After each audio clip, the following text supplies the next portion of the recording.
नमस्कार दोस्तों, आपका स्वागत है पाइथन के इस नई वीडियो में और इसमें हम वीक 4 के बचे हुए लेक्चर को कंक्लूड करेंगे। ये जो वीडियो है ये पाइथन के अपडेटेड सिलेबस के हिसाब से है, करंट सिलेबस के हिसाब से है और इसमें हम 4.7 से लेके लास्ट लेक्चर जो है 4-5 लेक्चर जो बचे हैं वीक 4 के, उनकी समरी को हम कंक्लूड करेंगे। ओके? तो चलिए वीडियो को शुरू करते हैं एक छोटे से इंट्रो के बाद।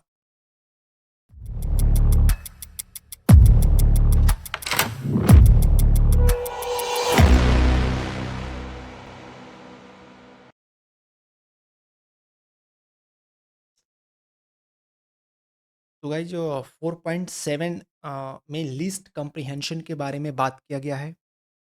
लिस्ट कॉम्प्रिहेंशन क्या होता है?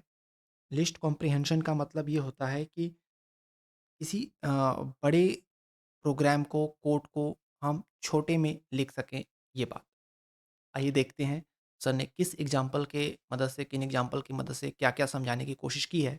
यहाँ पर देखिए वेरिएबल ए है, बी है, फिर एक ये कोड लिखा गया है कि if A is less than B, small is equal to A, else small is equal to B. तो ये जो है 4 लाइन का कोड है। अब इसी को एक लाइन में कैसे लिखा जा सकता है? सेम रिजल्ट आएगा, सेम आउटपुट आएगा। अगर ए बी से छोटा है तो ए दो, अदरवाइज बी दो। तो यहाँ पर देखिए आंसर 10 आ रहा है। अब इसी जो है कोड को हम एक लाइन में लिख सकते हैं कि small is equal to A if A is less than B, else B. तो ये भी जो है प्रिंट स्मॉल अगर हम करते हैं तो सेम आउटपुट देगा।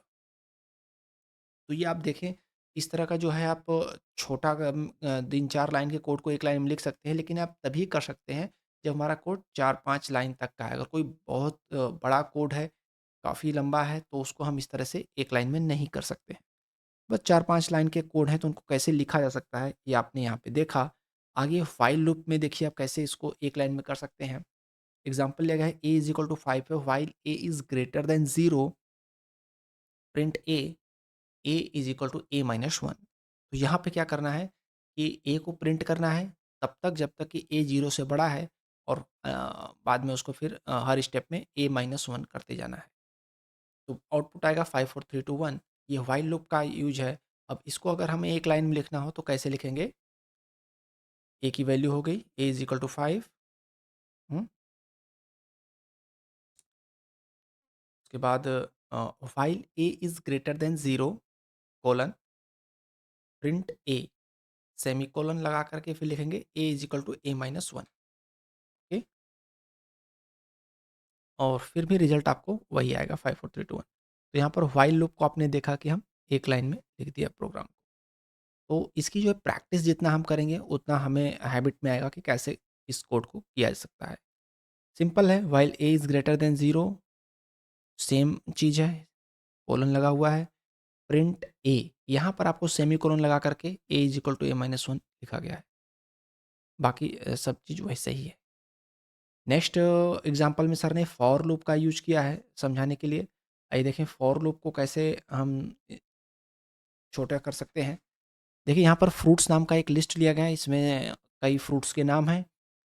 New list is equal to जो है एक ब्लैंक लिस्ट है for fruit in fruits, if n small n in fruit, then new list dot append, new list में अपेंड करना है फ्रूट को, डॉट कैपिटलाइज कर देना है। कैपिटलाइज का मतलब फर्स्ट लेटर कैपिटल हो जाएगा एंड प्रिंट करना है न्यू लिस्ट। तो क्या आया है? मैंगो, बनाना, ऑरेंज, पाइनएप्पल, वाटरमेलन, जिस भी फ्रूट के नेम में एन है उस फ्रूट के नेम को न्यू लिस्ट में अपेंड किया गया है कैपिटलाइज करके और प्रिंट आ रहा है। तो ये एक कोड है। इस कोड को फॉर लूप इसमें यूज किया गया फॉर फ्रूट इन फ्रूट्स। हम सिंगल लाइन में कैसे लिख सकते हैं? देखिए new list is equal to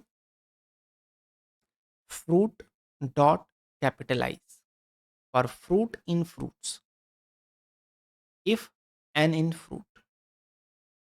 ये बता दिया गया न्यू लिस्ट की, या डेफिनेशन सेट कर दी गई, प्रिंट न्यू लिस्ट। तो देखिए इन सारे बात को जो है यहाँ पर एक लाइन में लिख दिया गया, fruit for fruits in fruits, if n in fruit and print new list. यहाँ पर आपने कहा कि फॉर लूप में भी हम कर सकते हैं। इसी को लिस्ट कॉम्प्रिहेंशन बोलते हैं। इसके कई तरीके होते हैं। अलग अलग क्वेश्चन में हम जब यूज़ करेंगे, प्रैक्टिस करेंगे, उतना हमारी हैबिट होगी और हम इसको सीख पाएंगे। नेक्स्ट लेक्चर 4.10 जो है इंट्रोडक्शन टू फंक्शन। फंक्शन के बारे में बताइए कि फंक्शन होता क्या है। ये कोई नया फर्स्ट टाइम नहीं है, फंक्शंस को आपने सीटी में पढ़ रखा है। डेफिनेशन डेफ करके हम फंक्शन लिखते हैं, तो सेम चीज़ है। यहाँ पर सर ने डिस्काउंट वाले एग्जांपल के थ्रू समझाया है। डेफ डिस्काउंट नाम का एक फंक्शन है, इसमें दो इसमें पैरामीटर है, कॉस्ट एंड टी, और answer ans is equal to cost minus cost यहाँ पर कैलकुलेट की गई है। आफ्टर डिस्काउंट रिटर्न हो रहा है आंस। फिर उसी को सर ने कोड लिखा है, print enter the cost price, x हो गया आपका input, print enter the discount, y आपका हो गया फिर input, print the final discount is, and discount जो कॉल किया गया है फंक्शन को, और फिर इसमें जो है आर्गुमेंट दिया गया है एक्स कमा वाई, जो कि हमने यहाँ पर इनपुट यूजर से लिया है। ठीक है, एक्स आपका कॉस्ट हो जाएगा, वाई आपका डिस्काउंट हो जाएगा। ओके, देन नेक्स्ट लेक्चर है 4.9। इसमें मोर एग्जांपल ऑफ फंक्शन के और एग्जांपल्स को लेकर के सर ने समझाने की कोशिश की है। आइए देखें। पहला फंक्शन जो है वो है मिनिमम निकालना है लिस्ट में से, लिस्ट का मिनिमम। तो मिन खुद अपने आप में एक फंक्शन है, इसलिए यहाँ पर जो सर ने वेरिएबल लिया है मिनी लिया है। L of zero for I in range of length of i L, if L of i is less than mini, then mini is equal to L of i, last में mini return कर दे रहा है। तो यहाँ आपको list का जो है मिनिमम वैल्यू मिल जाएगी, सारे इंटीगर हैं तो। जैसे यहाँ पर देखिए 1 2 3 4 5 -10 6 4 है, प्रिंट लिस्ट मिनिमम एल। तो यहाँ पे जो है क्या आ जाएगा वैल्यू, -10 आएगा, इसका जो मिनिमम होगा वो आउटपुट आ जाएगा। यहाँ पर आपको बता दें कि डेफिनेशन के साथ रिटर्न स्टेटमेंट का होना ज़रूरी है। अदरवाइज कुछ और आप अगर इसे किसी भी प्रोग्राम के बीच में अगर ये आप फंक्शन कॉल लेते हैं और वहाँ पे अगर यहाँ पर प्रिंट भी होता है तो चल जाता है। अगर प्रिंट अगर सिर्फ आपको फंक्शन कॉल करना है देन प्रिंट स्टेटमेंट भी चल जाएगा, लेकिन अगर आप किसी भी प्रोग्राम के बीच में फंक्शन का कॉल लेते हैं और वहाँ पर कुछ और यूज है तो वो फिर एरर शो करेगा। इसलिए रिटर्न स्टेटमेंट का होना फंक्शन में ज़रूरी है। और अगर इसमें खुद प्रिंट हो एंड दोबारा प्रिंट और यहाँ पर फंक्शन कॉल लिया जाए तो इसका प्रिंट तो आएगा आउटपुट, लेकिन इसका प्रिंट जो होगा वो फिर आएगा नन करके आएगा। तो दो दो ऐसे आउटपुट आएंगे, इसलिए return statement is good for function definition. Next है लिस्ट का मैक्सी। मैक्स इंटीगर निकालना है लिस्ट में से, देन मैक्सी को हम एल ऑफ जीरो इनिशिएट करेंगे for I in range of length of L. If length of i is greater than maxi, maxi is equal to L of i return maxi. इस तरह की चीज़ें आप पढ़ चुके हैं सिटी में, कोई नया नहीं है आपके लिए। लिस्ट लिया गया, इसका मिनिमम और मैक्सिमम कॉल लिया गया, रिजल्ट क्या आएगा, मिनिमम आ जाएगा आपका -10 एंड मैक्सिमम आ जाएगा आपका 100। ओके, देन है डेफिनेशन लिस्ट अपेंड बिफोर। यहाँ पर दो लिस्ट हैं, एल और जी दोनों लिस्ट हैं, और अपेंड बिफोर का एक फंक्शन आपको लिखना है जिसमें जो बाद वाली लिस्ट है जी को, उसको पहले अपेंड करना है। तो हमने न्यू लिस्ट क्रिएट कर ली, blank list for I in range of length of G. New list में हमने जी के एलिमेंट्स को अपेंड कर लिया, देन हम फिर लेंथ ऑफ एल ले लेंगे फॉर, एंड न्यू लिस्ट में फिर हम एल वाले लिस्ट के एलिमेंट्स को अपेंड कर लेंगे और रिटर्न कर देंगे न्यू लिस्ट। पहले जी को अपेंड किया फिर एल को किया। ओके, यहाँ पर ये कॉल लिया गया है append before L of G. Then next जो है डेफिनेशन एक्सप्लेन किया सर ने, अपेंड इंड। इंड में अपेंड करना है, मतलब दो लिस्ट है एल, उसके इंड में जी को अपेंड करना है। सेम में आप sorry new list blank list create करेंगे for I in range of length of L, new L new L dot append L of I. पहले आप लेंथ एल के सॉरी एल लिस्ट एल के element को append करेंगे, then for I in range of length of G, new list append G of I. फिर आप जी के list वाले एलिमेंट को अपेंड करेंगे तो पहले एल का फिर जी का आ जाएगा, तो एंड में अपेंड हो जाएगा। सिंपल चीज़ को आप ऐसे भी लिख सकते हैं, एल प्लस जी, अगर दो लिस्ट है तो एक नई लिस्ट बन जाएगी, उसमें एल एलिमेंट आएंगे फिर जी के एलिमेंट आएंगे। लिस्ट एवरेज अगर आपको कैलकुलेट करना है, कोई लिस्ट है तो sum is equal to 0 for I in range length of L, sum is equal to sum plus L of I और ans is equal to sum by length of L, ये आपको average दे देगा। तो ये सब simple functions हैं। अब जानते हैं फंक्शन क्या होते हैं। रिटर्न स्टेटमेंट के साथ यहाँ पर एक चीज़ मिस हो गई, यहाँ पर होना चाहिए आपको रिटर्न आंस, ठीक है। ब्रैकेट नहीं भी होगा तो चलेगा, रिटर्न के साथ ब्रैकेट नहीं है। तो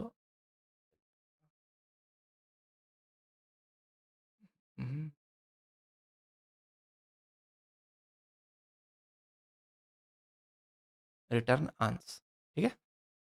ओके, देन नेक्स्ट जो है वो टाइप ऑफ फंक्शन आर्गुमेंट है। 4.10 लेक्चर में सर ने बताया कि कितने तरह के आर्गुमेंट होते हैं। तो इसको बताने के पहले सर ने फंक्शन में जो जो टर्म्स हैं उसको एक्सप्लेन किया। ये डेफ करके ये जो है ये फंक्शन के लिए कीवर्ड है, डेफ यूज करते हैं। उसके बाद यहाँ पर फंक्शन जो है वो ऐड है, फंक्शन का नाम ऐड है। और ये ए बी सी जो है इसको बोलते हैं पैरामीटर, ओके। उसके बाद ये रिटर्न स्टेटमेंट हो गया। देन ये होता है प्रिंट, ये आपका फंक्शन कॉल हो गया, इसको बोलते हैं फंक्शन कॉल। और ये जो है 20 30 40 इसको बोलते हैं आर्गुमेंट। तो इसी के बारे में हमें पढ़ना है कि कितने टाइप के आर्गुमेंट होते हैं, टाइप्स ऑफ फंक्शन आर्गुमेंट, ठीक है। Function, function name, parameter, return statement, function call, argument. तो यहाँ पे देखिए जो पहला अभी एग्जांपल है, इसमें यह है add A B C A plus B minus C और फंक्शन कॉल लिया गया है। इसको पोजिशनल आर्गुमेंट बोलते हैं, पोजिशनल आर्गुमेंट।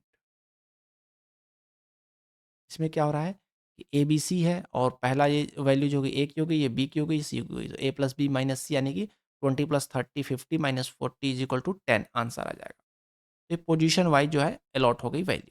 अगर यहीं पर थोड़ा सा ट्रिक कर दें, अगर यहाँ पर सी ए बी कर दें और ए प्लस बी माइनस सी है, देन आपका ये हो जाएगा सी, ये हो जाएगा ए, ये हो जाएगा B. Then A plus B minus C क्या हो जाएगा 30 प्लस 40 यानी 70 minus 20 is equal to 50 answer आएगा। अब आप आंसर चेंज हो गया, पहले आंसर आपका 10 आ रहा था, अभी 50 आ गया, क्योंकि आपको सी ये हो गया पोजिशनल आर्गूमेंट है। जो पहले है उसका वैल्यू पहले, फिर ए फिर बी, पोजिशन वाइज इस आर्गूमेंट हो गया, ठीक है। दूसरा आइए देखते हैं, पोजिशनल आर्गुमेंट, आर्गुमेंट के बाद आता है फिर ये डिक्लेरेटिव आर्गुमेंट होता है, जहाँ पर आप डिक्लेयर कर रहे हैं। आपने वहाँ पर पैरामीटर जो है उसमें सी ए बी भले लिख दिया है, रिटर्न ए प्लस बी माइनस सी है, लेकिन हम जहाँ पर आर्गुमेंट दे रहे हैं वहाँ पर हमने डिक्लेयर कर दिया कि ए की वैल्यू 20 है, बी की वैल्यू 30 है और सी की वैल्यू 40 है। तो अब आप इसको किसी भी सीक्वेंस में लिखो, ए की वैल्यू यही जाएगी, बी की वैल्यू यही जाएगी, सी की वैल्यू यही जाएगी, ठीक है। आंसर आपका 10 आएगा, ओके। अच्छा, फिर क्या किया सर ने कि अगर इस पोजिशनल आर्गुमेंट है तो पोजिशनल आर्गुमेंट में से एक हटा लिया। यहाँ पर आपको पैरामीटर में सी ए बी लिखा है, लेकिन हमने कॉल में केवल 20 30 दिया, लास्ट वाला वैल्यू हटा लिया। तो फिर क्या ये एरर शो करेगा, क्या एरर है कि missing one required positional argument, एक मिसिंग है, ठीक है। अब हटा लोगे तो ये एरर शो करेगा, उतने जितना पैरामीटर है उतने आर्गुमेंट आपको देने होंगे, ओके।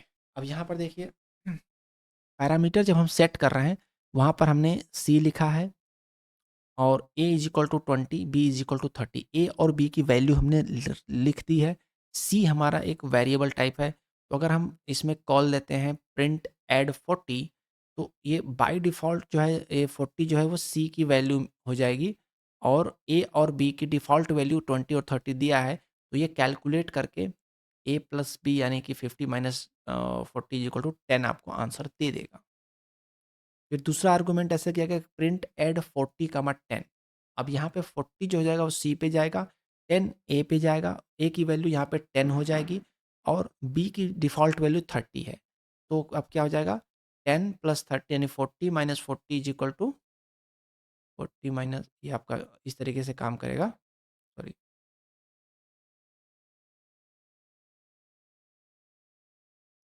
ये आपका ऐसे काम करेगा।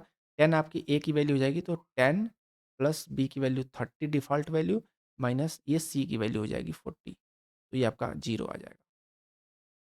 और ऐसे देते हैं 40, 10, 50, तो ये आपका सी हो जाएगा, ये आपका ए हो जाएगा, ये आपका बी हो जाएगा। यानी कि 50 और 10 60 माइनस 40 इज इक्वल टू 20 आ जाएगा। तो आपने देखा कितने तरीके से आर्गुमेंट हम दे सकते हैं। अगर हमने पैरामीटर में ही कोई डिफ़ॉल्ट वैल्यू दे दी है, तो हम उसकी वैल्यू दें या ना दें कोई फ़र्क नहीं पड़ता है। जो फर्स्ट वैल्यू होगी वो, जो अगर वेरिएबल है तो उसमें लेगा। तो ये मिक्स टाइप का था। यहाँ पर कुछ डिक्लेयर भी था और पोजीशन भी वाइज भी था। तो ये दोनों का कॉम्बिनेशन था आर्गुमेंट में। और यहाँ पर हम पहले देखा पोजिशनल और डिक्लेरेटिव आर्गुमेंट दोनों देखे, यहाँ पर दोनों का मिक्स भी देखा हमने। ठीक है, आगे चलते हैं। लेक्चर 4.11 में टाइप्स ऑफ फंक्शन की बात सर में बात की है। टाइप्स ऑफ फंक्शन कितने टाइप के होते हैं, तो इसमें सर ने बताया कि ऐसा नहीं कि हम फर्स्ट टाइम फंक्शन को यहाँ पर अभी पढ़ रहे हैं, हम शुरू से ही फंक्शन पढ़ते आए हैं। जैसे ये प्रिंट, इनपुट और लेंथ, ये भी एक तरह के फंक्शन ही हैं। ओके, इनको बोलते हैं इनबिल्ट फंक्शंस। और इनके आगे ये पैरेंथेसिस लगता है इनपुट के आगे, और इसके अंदर वो वैल्यू दी जाती है, क्या प्रिंट कराना है, क्या इनपुट कराना है, किसका लेंथ चाहिए या स्ट्रिंग है। तो इस तरह से पैरेंथेसिस लगते हैं। ये इनबिल्ट फंक्शंस होते हैं। देन आते हैं library function. Log, square root, random, rand range, calendar, month. Log और स्क्वायर रूट ये आपके मैथ लाइब्रेरी से हैं। ये आपका रैंडम लाइब्रेरी है। कैलेंडर और मंथ ये आपके जो है कैलेंडर लाइब्रेरी से हैं। तो इस तरीके की लाइब्रेरीज होती हैं, लाइब्रेरी फंक्शन इनको बोलते हैं। तो ये दूसरे टाइप के फंक्शन, 4 टाइप के फंक्शन होते हैं। ये फर्स्ट टाइप हो गया, सेकंड टाइप हो गया। थर्ड होता है स्ट्रिंग मेथड फंक्शन, जिसमें upper, lower, strip, count, index and replace ये आते हैं। इसको इंडेक्स फंक्शन बोलते हैं। ये थर्ड टाइप का फंक्शन हो गया। देन फोर्थ होता है यूजर डिफाइंड फंक्शन, जिसके बारे में हम अभी तक इस देर से पढ़ रहे हैं। जिसमें हम कुछ डिफिनेशन, स्क्वायर ऑफ एक्स जो होता है वो एक्स के पावर 2 होता है, रिटर्न स्क्वायर, ये यूजर डिफाइंड फंक्शन होते हैं। तो टोटल 4 टाइप ऑफ फंक्शन होते हैं। हुँ? तो इसी के साथ जो है वीक 4 यहाँ पे समाप्त होता है, और आप यहाँ तक बने रहें इसके लिए मैं आपका जो है दिल से शुक्रिया अदा करता हूँ। यहाँ पे दिख नहीं रहा होगा, मैं कलर चेंज करता हूँ, तो मैं कलर नहीं काम कर रहे हैं, ठीक है? वाइट कलर काम करेगा? वाइट भी नहीं करेगा, ग्रीन करेगा? कुछ नहीं पता चल रहा है। मैंने आपके लिए दिल बनाया है, कोई बात नहीं, काम नहीं कर रहा है तो आप जो है